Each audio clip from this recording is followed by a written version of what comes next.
Smells Like Teen Spirit. What a classic. That So is a good. Do powerful song. Yeah. you remember the Uh, first time you heard that? oh,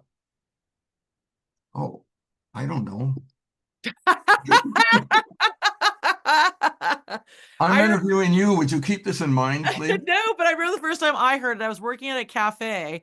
I was 17 or 18, and it just Casey, this other guy I worked with at the cafe, he's like, you have to hear this. And it was like on a mixtape he'd made, and he put it in, and I was like, oh Lord have mercy, this is so amazing.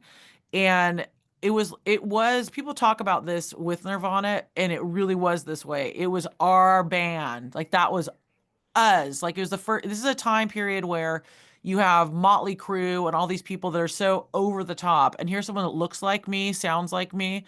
And then the real turning point was going to a fraternity party when I was in college. I go in there with my dyed black hair, Smith's t-shirt, smoking a clove, as we alternative people did, Mike Gormley, Doc Martens, and they put on Smells Like Teen Spirit, and just all the frat boys started going crazy. And I was like, the end is nigh. And it's fascinating to see how that's played out now with Nirvana shirts at Walgreens and stuff like that. Right, right, right. Well, I was asking who you're chasing, who you want to Ooh. write about now, and who you're working on, or I guess actually writing or trying to catch up to. Okay, so writing, I have my like my number one favorite band all time is the Smiths.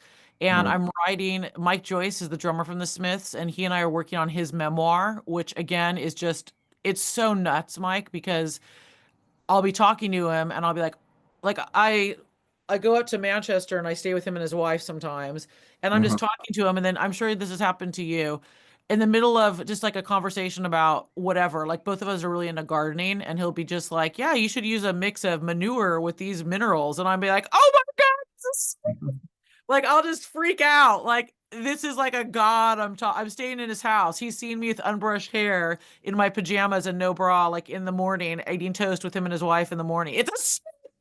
So that's been amazing. And then I have the honor. It's incredible. I'm working with Jane Weedland from the Go-Go's on her memoir, which is incredible, and she's wonderful. So I love them so much, both these people.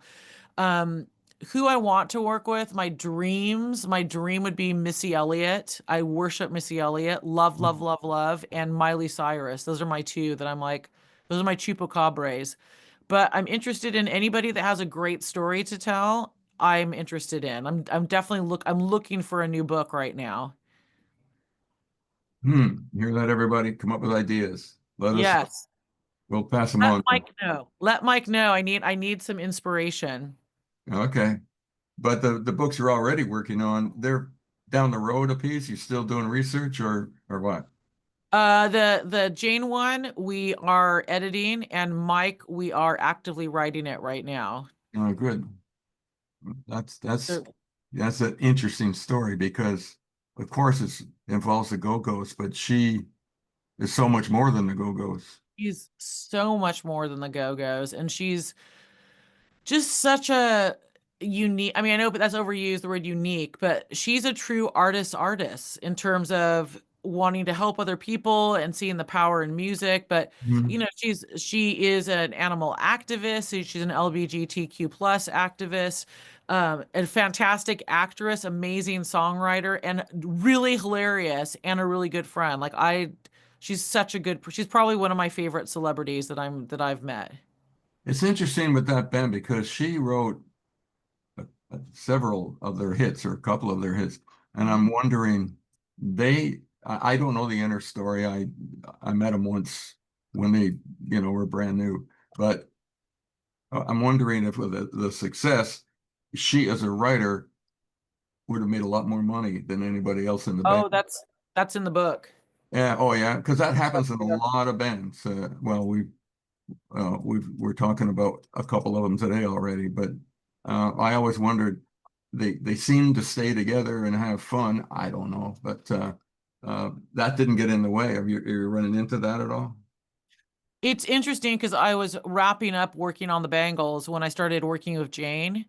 and there's definitely some shared dynamics there, but I think the difference is that I think they've just been able to, with the Go-Go's, they've been able to get over and accept things in a Mhm. different kind of way. Um, and they still really love each other. Like they do genuinely super care about each other. And that's no mean feat 40 plus years into being in a band, as you No and I kidding. both know. They they uh they keep going. I don't know if they tour per se, but they Oh, yeah, they just did, they're on tour right now and they just did Coachella. oh really? They Oh, did two nights at Coachella. Yeah. Hmm. I did hear about that or saw a video of it or something, but well, good for them. The next book will be, but you've also written about somebody that people have heard of, this lady named Taylor Swift. Oh, that was a documentary. I did a Taylor Oh, Swift it's a documentary, not a documentary. book. Yeah, yeah, yeah, Yeah. yeah. With That Taylor was Swift and Scooter Braun, Bad I Blood. I got quite a few like hate like I had to turn off my social media for a while um I because I just said my opinion about it, and it's just I mean I totally respect women in the music business, women period, but Taylor Swift is very interesting to me because she's has the most brilliant marketing and PR team, and she knows how to manipulate the narrative of whatever it is that's going Mm. on to work for her. I mean, good on her for doing it, but I think it's easy when you have a platform, when you're gorgeous, skinny, and blonde, young.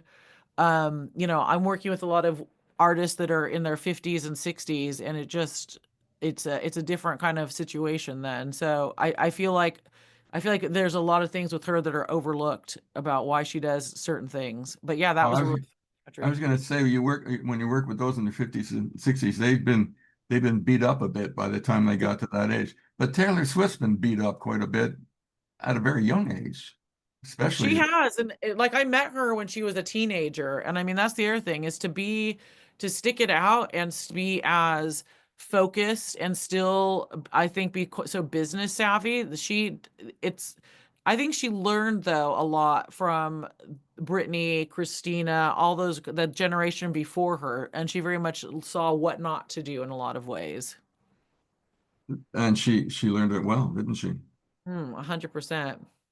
Um, I'm looking at your notes here because there's so much to talk about. Oh, bless you. The secular religion of fandom. Now, Oh, do you like that? That that's a book is great yeah. title. You like that? It's true. It's all that book is that was probably my second or third book I did.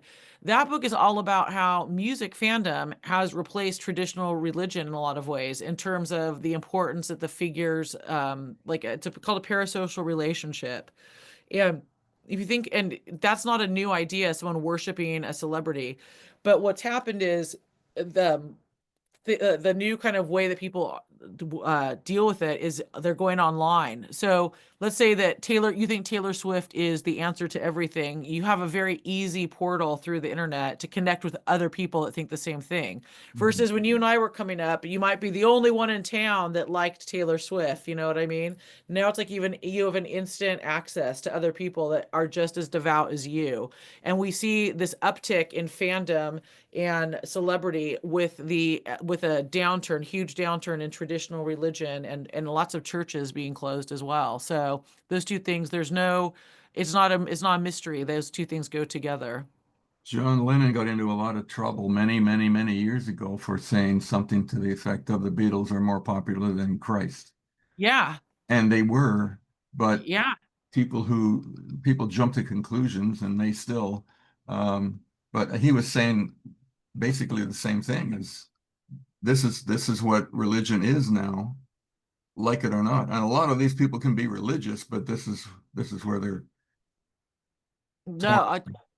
100%. And I think there's so much, and it's not kind of cool to be religious anymore. You know what I mean? And like a musician and a public figure like a Taylor Swift or a Susanna Hoffs. I mean, you know, from working with Sue, there's just so many kind of nutter fans out there. They can be whatever you want them to be because you're not actually interacting with them. Right. And I think what the internet allows you to do is it allows you to think that's normal and okay. Speaking of Susanna Hoffs, let's listen to her and her bandmates as we go out to another commercial.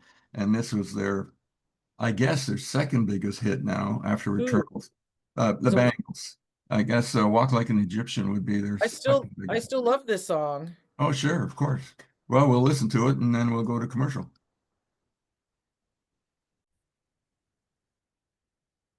Hi, welcome back to the Mike Gormley Show. We're here on time to say goodbye. It's been a great show with Jennifer, Dr. Jennifer Otter Bickerdike.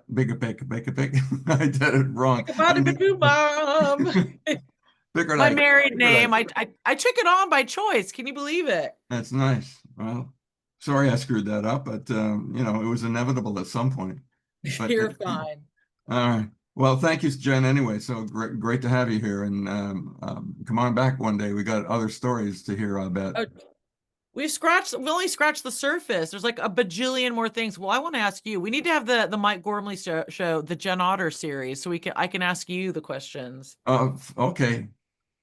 Well, we'll figure that out. Okay, I'm excited about that. Thank you so much for having me, though, Mike. It's an absolute pleasure. Thank you very much, and thanks everybody for listening. I also want to thank our producer Jeremiah Higgins and our engineer Graham Palmer and our good friends over at Music Connection Magazine. And we can be heard on all those Spotify, Apple type platforms. We also be heard on in Los Angeles on Radio Candy, New York City on Soul of Indie Radio, in Boston, Alternate Radio Rocks, Philadelphia, Alt Philly Rocks, Somerset, UK, Pop Radio UK, and in London, UK, KOR Radio. So we're everywhere. Thanks everybody for listening. Thank you, Jen, for being here. I can recommend anything written by this woman. It's going to be fun and informative. Thanks everybody. Bye bye.